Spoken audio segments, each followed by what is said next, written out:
एक दिन गर्मी के दोपहर में लोमड़ी का हाल गर्मियों से बहुत बुरा है।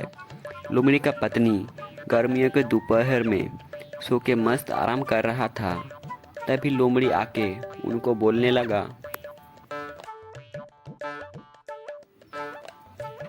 अरे भगवान, तुम तो रात दिन सोता रहते हो। आज तो कम से कम कुछ खाना बना दो, बहुत जोरों की भूख लगी है। लोमड़ी का पत्नी ये बात सुन के नींद से उठ जाती है और बोलती है। हाँ हाँ, तुम्हें कुछ शर्म मरम है कि नहीं? घर में कोई दाना पानी नहीं है। मेरे सामने खड़ा ना रह के खाना लेके आओ। जाओ जाके कुछ चिकन की टंगड़ियाँ लेके आओ। मुझे बहुत नींद आ रही है, मैं सोने जाती हूँ।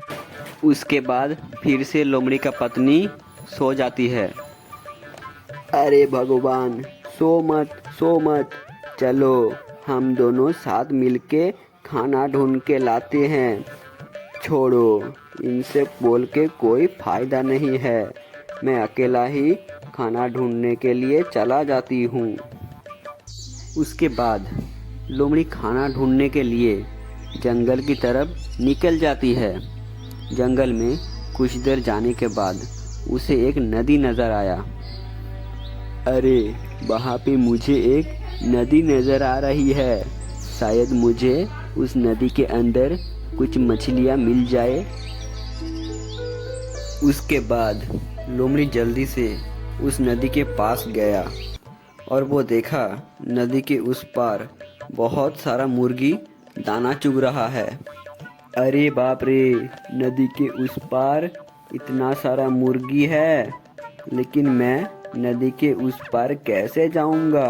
मुझे तो तैरना नहीं आता। लोमड़ी ये सोच में वहाँ पे बैठा था। तभी एक मगरमच्छ उनके सामने आया और बोलने लगा। हाय, तुम वही लोमड़ी हो ना जो पिछले बार मुझे बुद्धू बना के भाग गई थी? अरे मगरमच्छ जी, मुझे क्षमा कर दीजिए।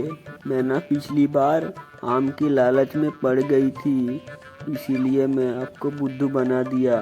मुझे क्षमा कर दीजिए। अरे ठीक है, कोई बात नहीं। कभी कभी तो गलती हो जाती है। आज क्या तुम नदी के उस पर जाना चाहोगी? अरे हाँ, बिल्कुल जाना चाहूँगा। तो ठीक है, आओ पिछली बार की तरह मेरे पीठ पे चढ़ जाओ।